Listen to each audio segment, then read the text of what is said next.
नमस्कार दोस्तों। तो आज हम एक इंपॉर्टेंट टॉपिक पढ़ने वाले हैं, स्टाफ सिलेक्शन कमीशन और रेलवेज में जो पूछा जाता है हमारे से, दिल्ली सल्तनत। दिल्ली सल्तनत के उस सुल्तान का नाम आप बोर्ड पे देख सकते हो, जिस शख्सियत के बारे में आज हम आपको राब्ता करवाएंगे, और उस पर्सनैलिटी का नाम है फिरोज शाह तुगलक। फिरोज शाह तुगलक के तुगलक ये फैमिली नेम से मुझे पता चल रहा है कि ये दिल्ली की तीसरी नंबर की डायनेस्टी है। अगर दिल्ली की तीसरी नंबर की डायनेस्टी तुगलक है तो फर्स्ट नंबर की डायनेस्टी कौन सी हुई, सेकंड नंबर की डायनेस्टी कौन सी हुई, ये भी तो एक सवाल पैदा होता है। तो जो फर्स्ट नंबर की डायनेस्टी थी दिल्ली सल्तनत की, वो थी स्लेव डायनेस्टी। तो सेकंड नंबर की डायनेस्टी थी दिल्ली की, वो थी खिलजी डायनेस्टी। जो तीसरे नंबर की डायनेस्टी है वो आप देख सकते हैं बोर्ड पे, जिसका नाम है तुगलक डायनेस्टी, जिसमें जो राजा हम पढ़ने वाले हैं, जिसमें जो सुल्तान हम पढ़ने वाले हैं, उसका नाम है फिरोज शाह तुगलक। जो ब्रैकेट में यहाँ पे लिखा हुआ है वो है फिरोज शाह तुगलक ने कितने साल राज किया। पैदा हुआ वो वाला पीरियड नहीं है, पैदा तो 1309 में हो गया था। कब हुआ था? 1309 में पैदा हो गया था। लेकिन यहां पे जो पीरियड लिखा हुआ है वो है उसका हुकुम कब तक किया था उसने, वो गद्दी पे कब तक बैठा था, वो तख्त पे कब तक बैठा था, वो पूरे के पूरे दिल्ली को संभाल कितने सालों तक रहा था। तो दोनों पीरियड को माइनस करेंगे तो आंसर आएगा लगभग 37 ईयर्स तक उसने राज किया था। पक्का हो गया याद? तो कहीं ना कहीं पीरियड याद हो गया फिरोज शाह तुगलक का। 3 डायनेस्टी याद हो गई दिल्ली सल्तनत की। दिल्ली सल्तनत में जो आज राजा हमने उठाए आज की टॉपिक के लिए वो है फिरोज शाह तुगलक। स्टार्ट करते हैं फिरोज शाह तुगलक का अगला मेन पॉइंट। ये ऐसा सुल्तान था जिसने सिंचाई के ऊपर लोगों को टैक्स लगाया था। सिंचाई का मतलब होता है इरिगेशन।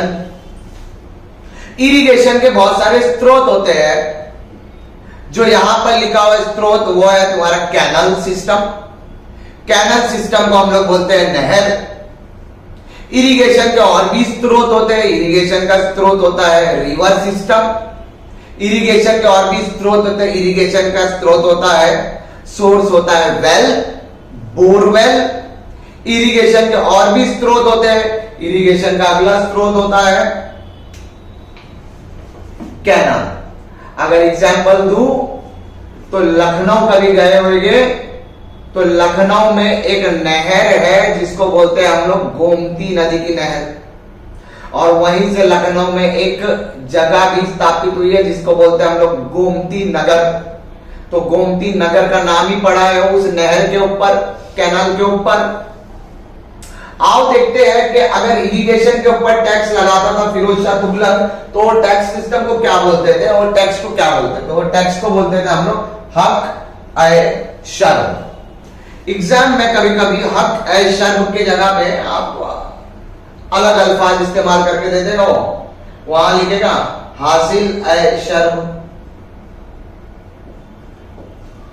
हासिल ए शर्म बोलो, हक ए शर्म बोलो। हक की स्पेलिंग में कभी कभी आपको एग्जाम में ये दे देगा हक की स्पेलिंग, हक ए शर्म। तो ये तीनों अल्फाज अगर एग्जाम में आए, कंफ्यूज होने का नहीं, meaning one and the same है। इरिगेशन टैक्स हक के शर्म, हासिल शर्म, या इरिगेशन टैक्स बोलो। किसने इंट्रोड्यूस किया था? मार्क करके आने का फिरोज शाह तुगलक। बोलो याद हो गया? आगे चलते, चलो आगे चलते।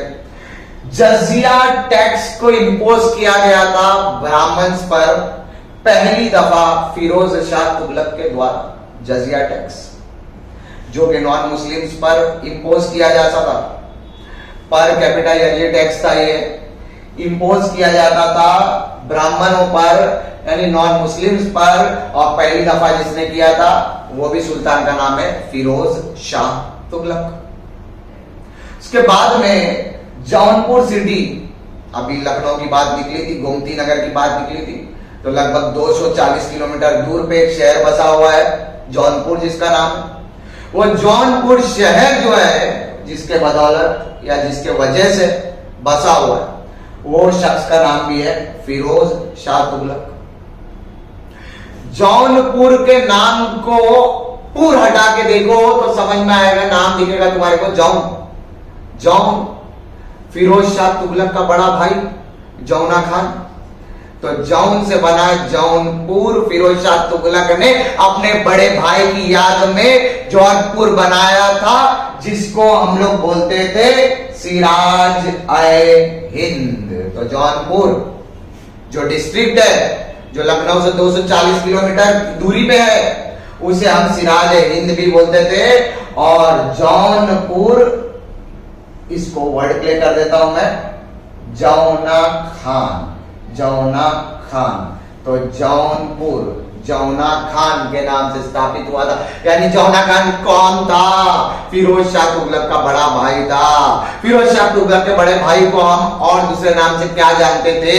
उसके लिए देखना पड़ेगा भाई आपको चक दे इंडिया, क्योंकि चक दे इंडिया में शाहरुख खान को भी जो लेडीज टीम थी, हॉकी वुमेन्स टीम, वही नाम से बुलाती थी। कमेंट सेक्शन में लिखो फटाफट, बताओ क्या नाम था, किस नाम से शाहरुख खान को बुलाते थे चक दे इंडिया में? चलो अब तक मन में आ गया होगा आंसर, आप लोग सही है। मोहम्मद बिन तुगलक, क्या बोला जाता है उसको? मोहम्मद बिन तुगलक। शाहरुख खान को मोहम्मद बिन तुगलक ही बोल के बुलाते थे उनकी लड़कियां।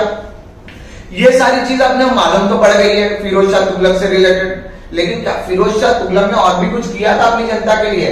तो फिरोज शाह तुगलक ने एक डिपार्टमेंट बनाया था अपनी जनताओं के लिए, उसको हम लोग बोलते थे स्लेव डिपार्टमेंट।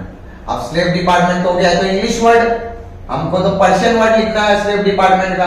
एग्जाम में तो तुम्हारे को फारसी शब्द दे देगा, जब फारसी शब्द इस्तेमाल करेगा वो, तो वो स्लेव डिपार्टमेंट को स्लेव डिपार्टमेंट ना बोलते हुए डिपार्टमेंट के जगह पे वर्ड इस्तेमाल करेगा दीवान। स्लेव के जगह पे इस्तेमाल करेगा वर्ड बंदगान। तो स्लेव डिपार्टमेंट को दीवान है बंदगाह करके पुकारेगा एग्जामिनर और पूछेगा किसने स्टार्ट किया था डिपार्टमेंट, तो भी आपको कंफ्यूज नहीं होना है, सीधे क्या मार्क करके आने का? फिरोज शाह तुगलक। सर फिरोज शाह तुगलक पे दिल्ली सल्तनत में और भी कोई सवाल आ सकते क्या? मान के चलो ये याद हो गया। और क्या सवाल आ सकते हैं? तो स्लेव डिपार्टमेंट के अलावा फिरोज शाह तुगलक ने जो अगला डिपार्टमेंट चालू किया था वो था बीइंग ह्यूमन, आज के जमाने का, और उस जमाने का चैरिटी डिपार्टमेंट, डोनेशन डिपार्टमेंट, जिस डिपार्टमेंट का नाम था दीवान ए खैरात। दीवान ए खैरात। जो लोग अमीर थे उन लोगों को डोनेशन देने के लिए कहा गया था, गरीबों को, नीडी पर्सन लोगों को। तो जो नीडी पर्सन लोगों को खैरात दी जाती थी उसके लिए एक डिपार्टमेंट बनाया गया था अलग से, उस डिपार्टमेंट को बोलते थे दीवान खैरात। और इसकी भी उद्घाटन किसने किया था, इसकी भी नींव किसने रखा था? वो था फिरोज शाह तुगलक। तो इंग्लिश में क्या बोलेंगे इसको? डोनेशन डिपार्टमेंट बोलो। इसके बाद में क्या और कोई खास काम किया था फिरोज शाह तुगलक ने जिसके ऊपर सवाल हमको पूछा जा सकता है, पूछा जा सकता है? क्या आपने कभी पेंशन का नाम सुना? वो पेंशन डिपार्टमेंट का उद्घाटन इसी ने किया था। उस पेंशन डिपार्टमेंट को बोलते थे दीवान। डिपार्टमेंट आ गया तो क्या आ जाएगा? दीवान। पेंशन को बोलते थे इस्तेहाक। अब सर ये सब अल्फाज हमको याद नहीं हो रहे, तो भाई पर्शियन अल्फाज है, कैसे याद हो गए? थोड़ा मुश्किल तो है, इसीलिए धीरे धीरे बता रहा हूं, याद कर लो, मेरे साथ चलो, मेरे साथ रहो, मेरे साथ दोहराते जाओ तो याद भी हो जाएगा। दीवान इस्तेहाक यानी कि पेंशन डिपार्टमेंट। क्या आज के बाद आपको पेंशन मिलेगी? ये भी कमेंट सेक्शन में लिखो, यस और नो। दीवान इस्तेहाक के बाद में जो अच्छा काम किया था रोजगार प्रदान करने का फिरोज शाह तुगलक ने, उसके लिए एक डिपार्टमेंट भी बनाया था फिरोज शाह तुगलक ने, और वो ऑफिस को बोलते थे दफ्तर ए रोजगार। क्या बोलते थे? दफ्तर ए रोजगार, यानी कि मॉडर्न एम्प्लॉयमेंट ब्यूरो का एक छोटा सा स्वरूप, जिसे बोलते थे दफ्तर है रोजगार, जहां पे लोगों को मिलती है नौकरी, अपने अपनी काबिलियत, अपने अपने स्किल सेट के हिसाब से आके नौकरी लेके जाओ। और जो अगला नेक काम फिरोज शाह तुगलक ने किया था वो था एक ऐसा हॉस्पिटल बनाना जहां पे फ्री में लोगों का इलाज हो, फ्री में उनको मेडिसिन मिले, फ्री में उनको खाना मिले, तो एक गरीब इंसान भी अपना इलाज करा सकता है कि नहीं। आज का म्युनिसिपैलिटी हॉस्पिटल ले लो, तो उसको उस जमाने में हम लोग बोलते थे दर उल शफात, फ्री में लोगों को इलाज मिलना, फ्री की हॉस्पिटल की ट्रीटमेंट मिलना। और 2 जनवरी 1388 में फिरोज शाह तुगलक मर गया, इंतकाल कर गया। तो ऐसे ही और भी वीडियोस के लिए हमारे साथ में बने रहिएगा। तब तक के लिए बहुत बहुत धन्यवाद। Thank you.